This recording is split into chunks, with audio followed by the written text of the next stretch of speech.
నమస్తే, welcome to our channel. నేను పద్మని. ప్రస్తుతంతో పాటు senior journalist and political analyst ఈ మంది రామారావు గారు ఉన్నారు. మాట్లాడదాం. సార్ నమస్తే. సార్ నమస్తే.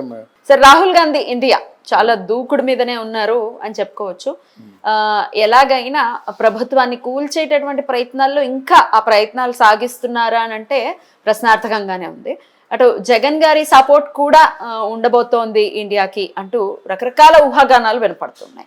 ఇవన్నీ జరిగితే కనుక ఇక్కడ మన కూటమికి అంటే అటు చంద్రబాబు నాయుడు గారు కానీ లేకపోతే వీళ్ళకి ఈ కూటమికి ఏమైనా ఇబ్బందులు తలెత్తే పరిస్థితి ఉంటుందా? అసలు ఇండియాకి ఇది సాధ్యమేనా? రాహుల్ గాంధీ ఇండియాకి అంటే ఇక్కడ ఈసారి రాహుల్ గాంధీకి మంచి మంచి సంఖ్య వచ్చింది.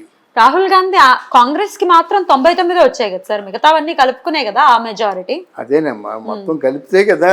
కానీ ఆయనకున్న బలం రీత్యా అది మంచి నంబర్ గా కన్సిడర్ చేయొచ్చా? 99 ఓవరాల్ ఇండియాలో. అంతేనమ్మా, అది అంటే రాహుల్ గాంధీకి మంచి కాంపిటేటివ్ ఫిగర్ వచ్చింది. ఆయనకి కాంపిటేటివ్ ఫిగర్ ఒక 10 మందిని అప్పుడులో కొనుక్కోగలిగినట్టయితే నితీష్ కుమార్ యాదవ్ ఆయన అట్లాంటి వాళ్ళని 10 మందిని 15 మందిని కొనుక్కోగలిగినట్టయితే వాళ్ళదే విన్నింగ్ ఫ్యాక్టర్ అన్నమాట. అక్కడ మన వాళ్ళు ఒక ట్రంప్ కార్డులా కనిపించారు. ఎవరు? తెలుగుదేశం పార్టీ వాళ్ళు, తర్వాత జనసేన పార్టీ వాళ్ళు ట్రంప్ కార్డులా కనిపించారు అన్నమాట. అందుకే మోదీకి అంత ప్రేమ అయింది కదా. తర్వాత ఈ చంద్రబాబు నాయుడు గారు ఏం చేశారంటే నితీష్ కుమార్ యాదవ్ అని తన గతంలో ఉన్నటువంటి పరిచయాలు బట్టి తీసుకొచ్చాడు, ఈయన్ని ప్రధానమంత్రిని చేశాడు. మళ్ళీ రేపు పొద్దున్న ఎన్డీఏ కన్వీనర్గా ఉండే వ్యక్తి ఎవరంటే చంద్రబాబు నాయుడే. ఎందుకంటే ఈ పరిపాలన సస్తైనంత వరకు ఎప్పుడు ఎలా ఉంటుందో తెలియదు, ఆ భయం మాత్రం ఉంది. రాహుల్ గాంధీ చుట్టూ తిరుగుతున్నారు కానీ రాహుల్ గాంధీకి లీడర్షిప్ క్వాలిటీస్ లేవు.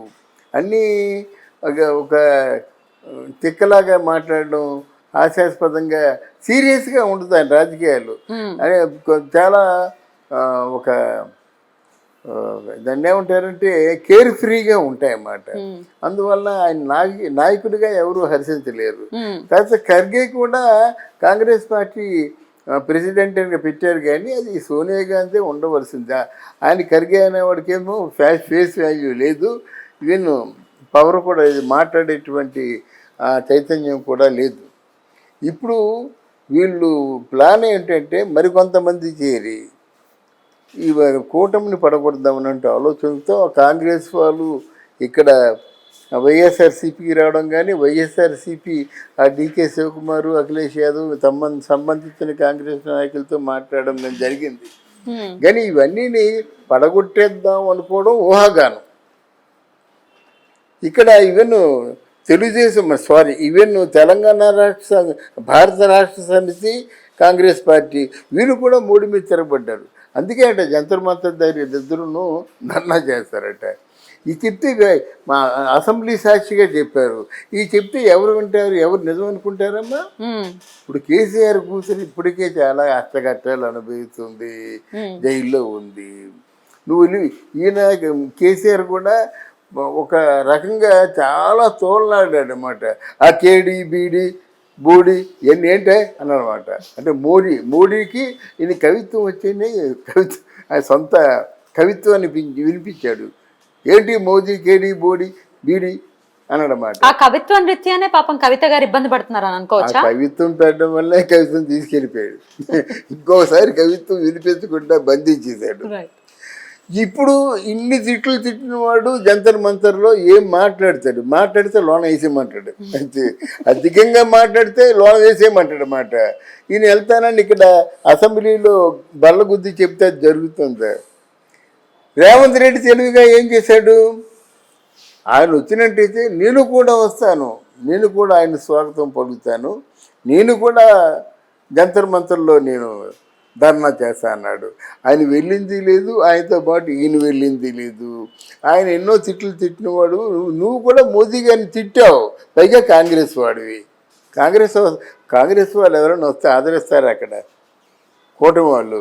మరి ఈ నెలలు ఇక ఎంత 4 గోళ్ల మధ్య సింహంలో అయిపోతారు. కానీ పైకి వెళ్ళిపోతే ఫామ్ హౌస్కి వెళ్ళిపోతే మామూలు వెళ్తే ఆయనతో ఇష్టమైన దోస్తు ఎవరో ఉంటారు, ఆ దోస్తుతో కాలక్షేపం చేసేస్తాడు ఆయన.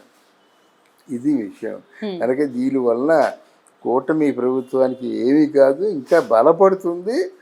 ఇప్పుడు సరికొత్త భారతం అని, వికసిత భారతం అని అంటారు కదా, అది డెఫినెట్గా సాధిస్తారు. అది ముఖ్యంగా మన వాళ్ళ వల్లనే అవుతుంది. చంద్రబాబు నాయుడు గారు, ఇట్లాంటి మన జనసేన పార్టీ పవన్ కళ్యాణ్, వీళ్ళ వల్ల చాలా అయ్యే అవకాశాలు ఉన్నాయి ఫ్యూచర్లో డెఫినెట్గా. కానీ అసలు ఇంత ప్రభుత్వాన్ని కూల్చేసేటటువంటి ప్రయత్నాలు అసలు ఇదివరకు ఎప్పుడైనా ఇట్లాంటి పరిస్థితి ఉండిందా? ఇట్లా కూల్చిన సందర్భాలు ఉన్నాయా? అంటే ఇది వరకు ఈ రాజకీయ ప్రయోజనాల కోసం రాజకీయాన్ని ఉపయోగించుకునేవారు, కానీ ఇలాంటి కుట్రలు, కుతంత్రాలు, దోపిడీలు, హత్యా రాజకీయాలు ఇవి లేవమ్మా. అంతే, నీకెంత తెలుసో నాకు అంతే తెలుసు. అసలు మొత్తం ప్రభుత్వం కూల్చేంత పరిస్థితి వచ్చిందా ఇదివరకు ఎప్పుడైనా? అంటే ప్రభుత్వం కూలిపోయే పరిస్థితులు వస్తాయి, పెద్ద పెద్ద పదవులు కూడా కూలిపోయే పరిస్థితి. ఎందుకు? వాజ్పేయి గారికి బీజేపీ పార్టీలో ఉంటుండగాను ఒక్క ఓటు తక్కువైందమ్మా. తక్కువైతే ఏమండి మేము కొనేస్తాం, 10 ఓట్లు కొనేస్తామని చెప్పారు బీజేపీ వాళ్ళు. నాకు తీర్పే అంతే, అలాంటి వాళ్ళు ఉన్నారు. అసలు అలాంటి ఒక ఆయన్ని పొలిటీషియన్ కాదు, ఆయన ఒక నాయకుడు, అట్లాంటి నాయకుడిని ఎక్స్పెక్ట్ చేయొచ్చా ఫ్యూచర్ లో? అయ్యో, ఎంతమంది ఉన్నారు మా ఫ్యూచర్లో.